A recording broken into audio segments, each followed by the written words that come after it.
여러분 반갑습니다. 2024년 5월 5일 교회력으로는 부활절 후 다섯째 주일입니다. 거룩한 주님의 은총에 힘입어 우리는 한 주를 살았습니다. 우리에게 은혜를 베풀어 주신 그 하나님께서 이 시간 우리와 함께하고 계십니다. 이 믿음을 가지고 함께 하나님을 힘써 예배하는 시간이 되기를 바랍니다.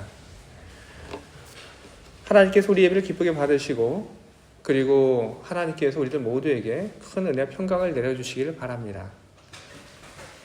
이제 우리들이 오늘 함께 나눌 하나님 말씀을 보도록 하겠습니다.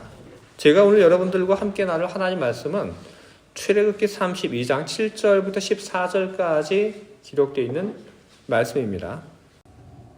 여호와께서 모세에게 이르시되 너는 내려가라. 내가 애굽 땅에서 인도하여 낸 내 백성이 부패하였도다. 그들이 내가 그들에게 명령한 길을 속히 떠나 자기를 위하여 송아지를 부어 만들고 그것을 예배하며 그것에게 제물을 드리며 말하기를 이스라엘아 이는 너희를 애굽 땅에서 인도해 낸 너희 신이라 하였도다. 여호와께서 또 모세에게 이르시되 내가 이 백성을 보니 목이 뻣뻣한 백성이로다.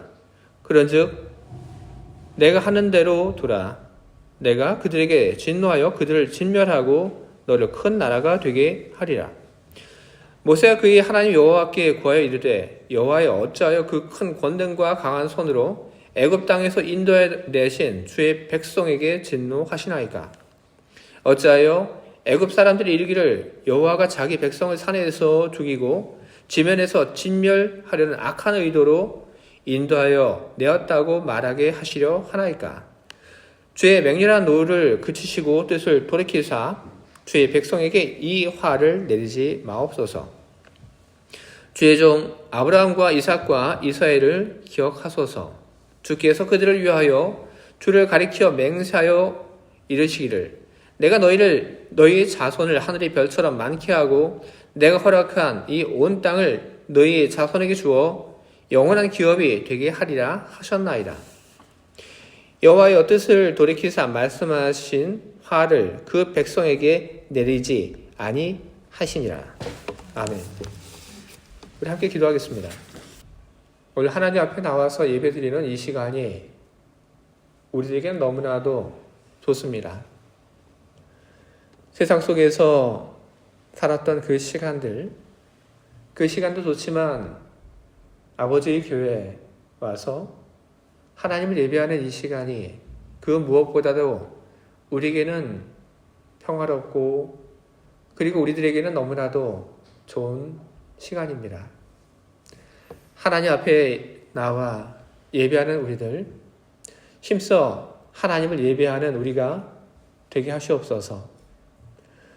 우리는 곧잘 마음 먹은 것을 잃어버리고 우리는 하고 싶은 것을 제대로 하지 못하며 살아갑니다.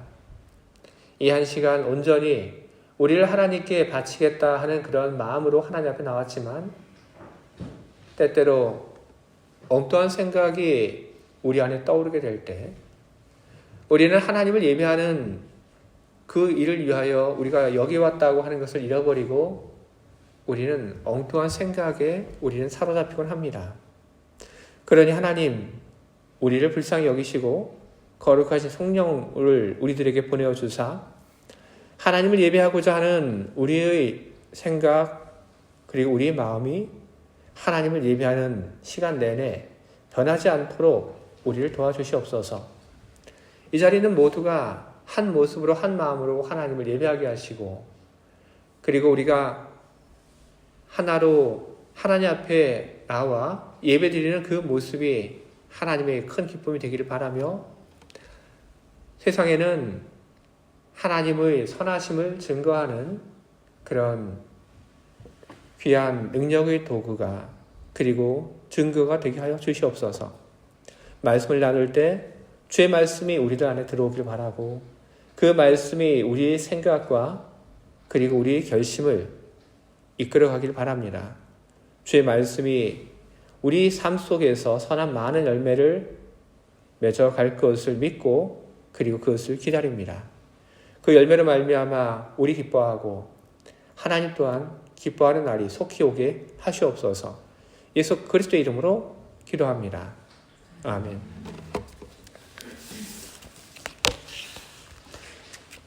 오늘 우리는 출애굽기에 있는 이 말씀을 통해서 하나님에 대한 그런 메시지를 우리는 또다시 전달받게 됩니다. 출애굽기 32장 7절부터 14절에 기록되어 있는 이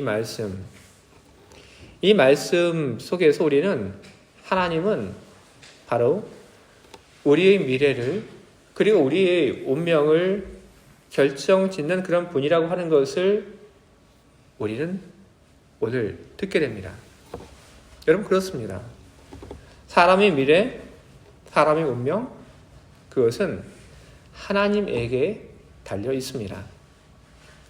오늘 제가 여러분들 앞에서 읽은 이 본문의 말씀들 속에 하나님과 모세 사이의 그 이야기가 등장을 하는데, 하나님과 모세 그 둘 사이에 오고 가는 이야기들은 어떤 이야기들이냐 하면 히브리인들의 운명을 결정을 하는 그런 이야기들입니다. 하나님은 모세에게 이야기를 하십니다. 내가 저 히브리인들, 이스라엘 내가 다 없애버리겠다.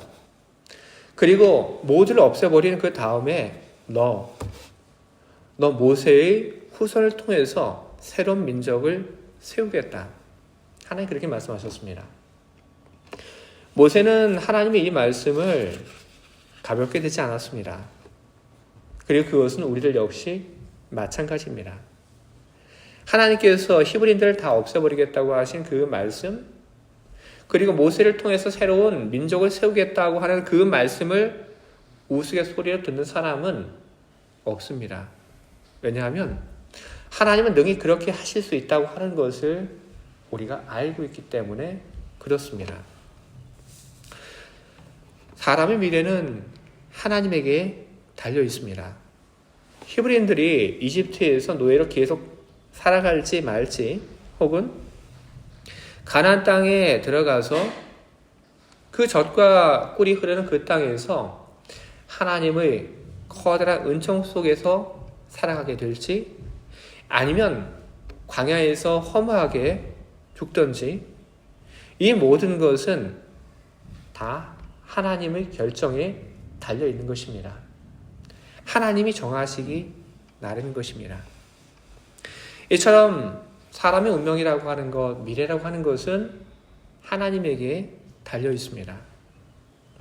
하나님이 새로운 생명을 이 땅에 보내실 때 하나님께서는 훨씬 그 이전부터 하나님께서 이 세상에 보내실 그 생명에 대한 하나님은 계획을 가지고 계십니다. 하나님은 한 사람 한 사람을 바라보고 그 사람에 대한 계획을, 그리고 꿈을, 기대를, 그리고 소망을 가지고 계십니다. 이 땅에 태어난 인간들 중에 어떤 인간도 하나님의 기대 없이 이 땅에 보냄을 받은 인간은 없습니다.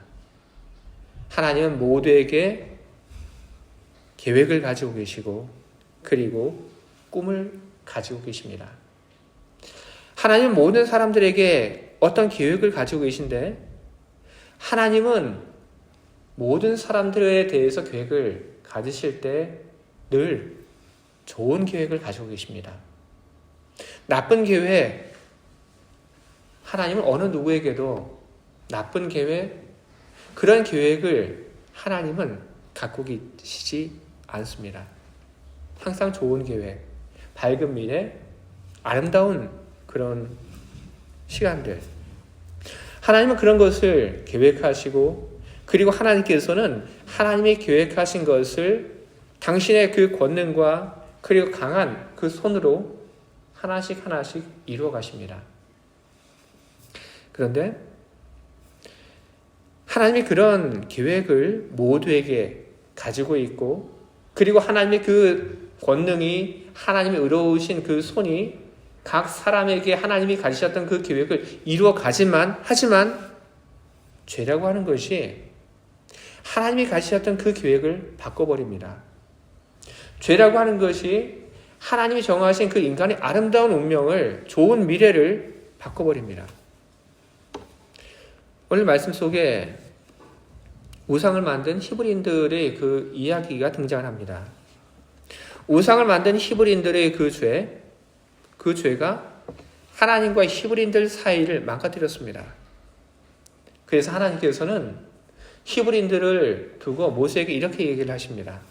모세, 내 백성, 하나님은 히브리인들을 바라보면서 내 백성이라고 말씀하지 않습니다.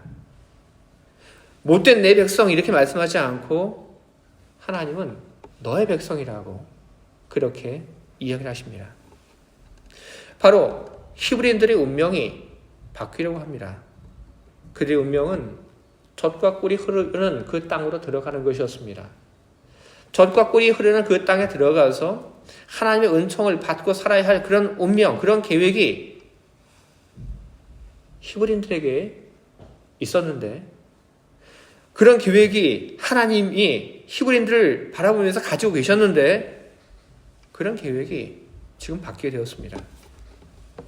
히브리인들이 다 광야에서 지금 죽을 처지가 된 겁니다. 바로 이 죄라고 하는 것이 그렇게 만든 것입니다. 언제나 이 죄라고 하는 것이 문제입니다. 죄라고 하는 것이 인간의 미래를 바꾸고 인간의 선한 운명을 바꾸고 인간을 불행에 그리고 어둠에 빠뜨리게 합니다. 아담과 하와를 바라보며 하나님이 가지셨던 그 계획은 무엇입니까? 하나님의 그 동산에서 둘이 협력하고 사랑하며 살아가는 것, 그것이 아담과 하와를 보면서 하나님이 가르치셨던 계획입니다. 하나님께서는 아담과 하와를 하나님의 동산에 살게 하시고 하나님의 일을 그들이 잘 맡아 일을 하면서 하나님과 친밀한 관계 속에서 살아가기를 하나님은 바라셨고 그런 계획을 하나님은 세우셨습니다.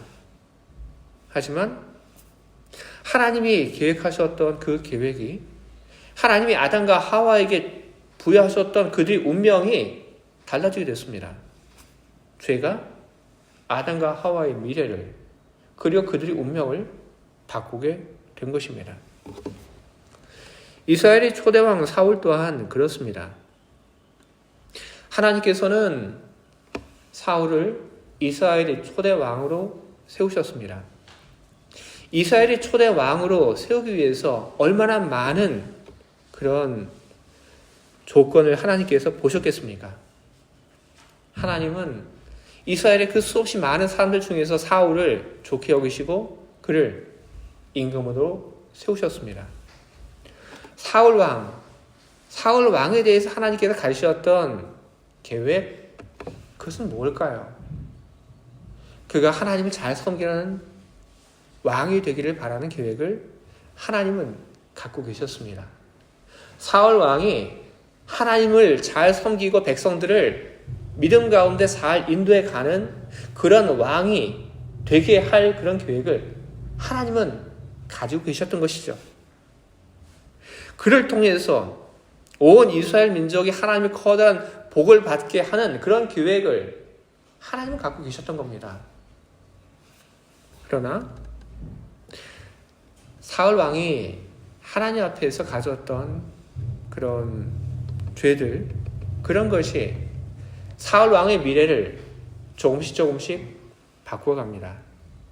하나님이 가지셨던 그런 선한 계획이 사울 왕이 행한 말과 행동으로 인해서, 그가 저지른 그 죄로 인해서 그것이 조금씩 달라지게 됩니다. 그래서 결국 사울 왕은 그의 죄로 인해서 하나님이 제일 처음 그에게 가르치셨던 그 운명대로 그 미래대로 살지 못하고 그는 다윗을 미워하고 시기하다가 마치 정신 나간 사람처럼 살다가 그는 결국 비참한 죽음을 맞이하게 되었습니다. 여러분, 죄라고 하는 것은 이렇듯 사람의 미래를 바꿉니다.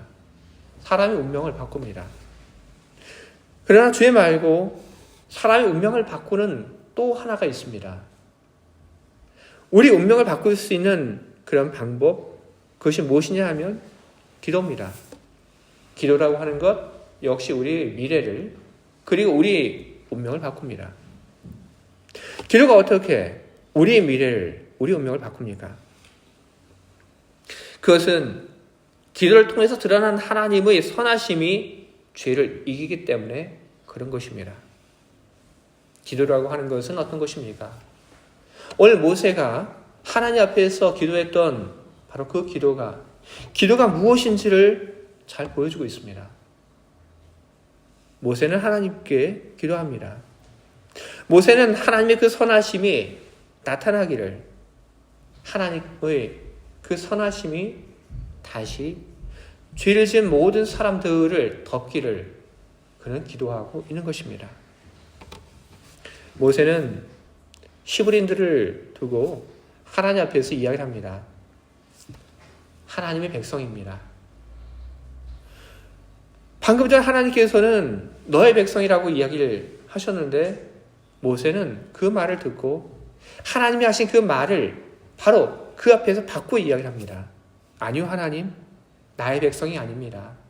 내 백성이 아닙니다. 이 사람들은 바로 하나님의 백성입니다. 하나님의 백성이오니 하나님, 바로 이 사람들을 버리지 말아주십시오. 하나님의 그 선하심이 이 사람들의 그 삶 속에서 계속될 수 있도록 하나님의 선하심을 나타내 주십시오. 그는 그렇게 기도하고 있는 것입니다.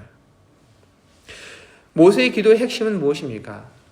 하나님은 선하신 분이라고 하는 것을 붙잡은 것이 그의 기도의 핵심입니다.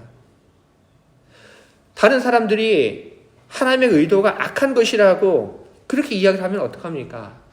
아니지 않습니까? 하나님의 마음은 선하십니다. 하나님은 선하신 분이십니다. 하나님의 선하심이 다시 우리 가운데 나타나기를 바라고 하나님께서 선하신 그 마음으로 선하신 얼굴로 우리를 대해 주시기를 기도합니다.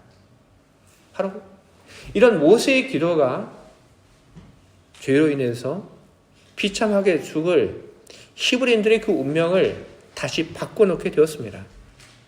히브리인들은 광야에서 지금 죄 때문에 죽어야 하는데 하나님의 선하심을 비는 그 모세의 기도가 하나님의 선하심을 불러냈고 그러므로 말미암아 히브리인들은 거기서 죽지 않고 가나안 땅으로 그들은 계속해 그들은 걸어가게 됩니다. 우리 모두는 하나님의 선하심이 필요합니다. 우리는 하나님의 선하심이 없이는 우리는 살아갈 수 없습니다. 왜냐하면 우리는 어쩔 수 없이 죄에 대해서 취약하기 때문입니다. 죄에 대해서 이야기를 하자면 우리는 언제나 죄를 짓지 않고 우리는 올바르게 살아갈 수 있을까요? 그렇지 못합니다. 우리는 살면서 죄를 짓습니다. 그 죄 중에 어떤 죄는 우리가 알면서도 지은 죄입니다. 하지만 살면서 우리도 모르는 상태에서 우리는 또한 죄를 짓기도 합니다. 구약 성경을 보게 되면 요나단의 이야기가 나옵니다. 요나단은 전쟁 중에 그의 아버지 사울 왕에 의해서 금식이 선포되는 것을 몰랐습니다. 무리로부터 떨어진 그는 전쟁 중에 너무나도 배고픈 중에 그는 꿀을 발견합니다. 그리고 그 꿀을 먹습니다. 그리고 힘을 다시 되찾게 됩니다. 금식이 선포된 것을 알지 못하고 꿀을 발견하고 꿀을 먹은 요나단. 그것은 죄였을까요? 아니면 아니었을까요?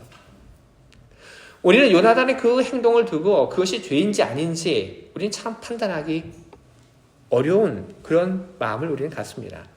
하지만 성경은 분명하게 이야기합니다. 요나단이 금식이 선포되는 것을 알지 못하고 꿀을 먹었더라도 그것은 잘못이고 그것은 죄이다. 요나단으로 말미암아 이스라엘이 커다란 승리를 거두긴 했지만 그것은 그것이고 이건 이거다. 그렇게 이야기를 합니다.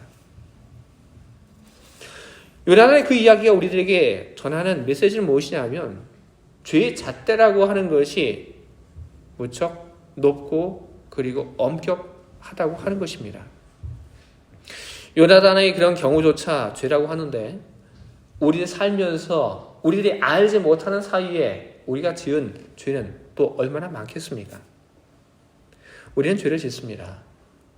일부러 하려고 하는 것이 아니라 우리는 알지도 못하는 사이에 누군가에게 잘못하고 아프게 하고 그리고 우리는 죄를 지면서 살아갑니다. 우리는 언제나 올바르게 우리는 살아갈 자신이 없습니다. 그런 우리들이 내가 알지도 못하고 그런 죄 때문에 나의 운명이 바뀐다고 한다면 그럼 우리는 얼마나 비참하겠습니까? 죄를 지을 수밖에 없는 우리들, 그 죄로 말미암아 우리 운명이 나쁘게, 우리 미래가 나쁘게 바뀐다고 하는 것을 아는 우리들, 그런 우리들이 기대할 것은 무엇입니까? 바로 그것은 하나님에 대한 믿음이고 하나님의 선하심인 것입니다. 하나님의 선하심이 우리를 뒤덮을 때 죄는 하나님의 선하심에 의하여 정복이 되고 그리고 죄는 하나님의 선하심을 이기지 못할 것입니다. 그렇게 될 때 우리의 미래는 달라지지 않고 우리 운명은 바뀌지 않는 것입니다. 그렇게 우리는 하나님의 선하심을 우리는 구해야 하는 것입니다. 하나님의 선하심을 우리들이 구하고 우리들이 하나님의 선하신 마음과 하나님의 선하신 얼굴을 대하며 살아갈 수 있는 그 길은 무엇이냐 하면 우리가 매일매일 하나님 앞에 나아가서 기도하는 것입니다. 여러분 매일 기도하시기 바랍니다.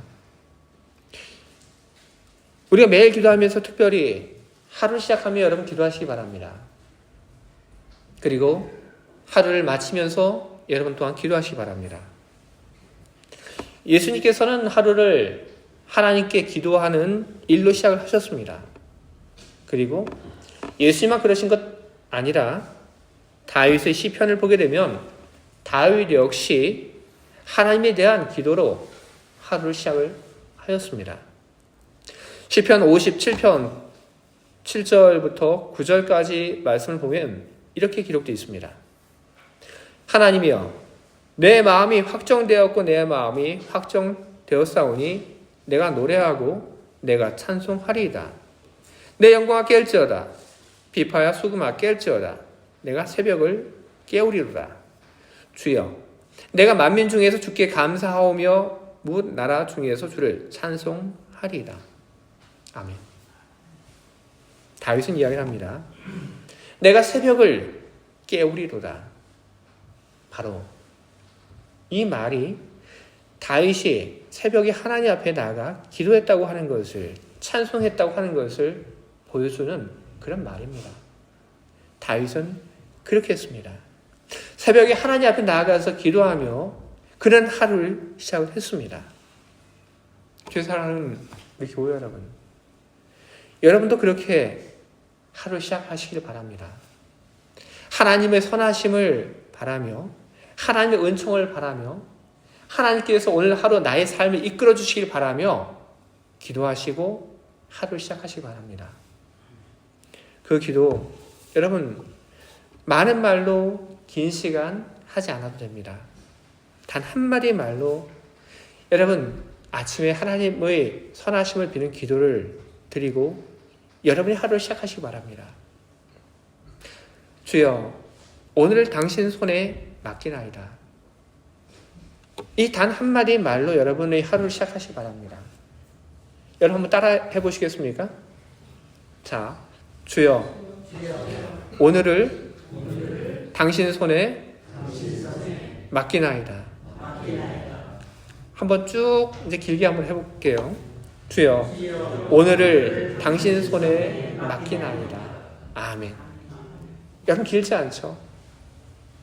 길지 않습니다. 단 몇 초면 할 수 있는 이 기도로 여러분의 하루를 시작하시기 바랍니다. 그러면 하나님의 그 선하심이 여러분의 하루 안에 나타나게 될 것입니다. 하나님의 은총이 여러분을 이끌고 여러분을 지켜줄 것입니다. 하루를 마친 그 후에 우리는 또 무엇을 하나님께 기도해야 할 것입니까? 하루를 보낸 우리들, 하나님께서 오늘 하루 동안 나에게 베풀어 주신 그 은총을 생각하며 하나님 앞에 여러분 감사하시기 바랍니다. 그리고 오늘 하루를 살면서 내가 잘못한 것이 있다고 한다면 여러분 회개하시기 바랍니다. 하루를 마감하는 그 시간에 내가 오늘 하루를 어떻게 살았는가를 돌아보고 그리고 회개하는 것. 그것이 왜 그것이 중요한 것이냐 하면 바로 그것이 우리로 하여금 죄에 대한 힘을 길러주기 때문에 그런 것입니다. 우리의 하루의 시작을 주님의 손에 맡기고 매일의 회개를 통해서 우리가 힘을 얻고 죄에 저항할 수 있는 그런 힘을 얻고 그 힘을 가지고 또 다른 하루를 우리들이 살아가게 된다면 주님의 권능과 주님의 은총은 우리 안에서 더욱 커다랗게 드러나게 될 것입니다. 우리는 주님의 커다란 은총과 권능 속에서 우리는 주님께서 우리를 향하여 가르쳤던 그런 계획을 우리는 훨씬 더 쉽게 그리고 우리는 훨씬 더 일찍 우리는 그것이 이루어짐을 우리는 경험하게 될 것입니다. 우리를 선하게 대해주시는 주님이 늘 우리에게 기억되기를 바랍니다. 그래서 우리가 하루를 마칠 때 오늘 하루를 살면서 잘못한 것을 회개하는 그런 기도만 하는 것이 아니라 하나님께서 나에게 베풀어 주신 그 은총을 기억하며 고마움의 그런 고백을 할 수 있는 또한 여러분들이 되길 바랍니다. 아침의 한마디 말의 기도, 그리고 저녁의 또 짧은 그런 기도, 바로 그 속에서 죄는 기도를 통해서 정복되고 여러분은 그 죄를 이기고 하나님의 선하심 속에서 하나님의 은총 속에서 여러분들은 언제나 살아갈 수 있게 될 것입니다. 하나님의 은총이 그리고 하나님의 선하심만이 여러분들 삶 속에 나타나기를 바라고 하나님의 선하신 그 은총에 힘입어 하나님께서 여러분들에게 가르치셨던 그 계획들이 이루어지기를 바라며 그 계획들이 이루어져 갈 때 주님의 영광이 드러나기를 주님의 이름으로 축원을 드립니다. 아멘. 함께 기도하겠습니다.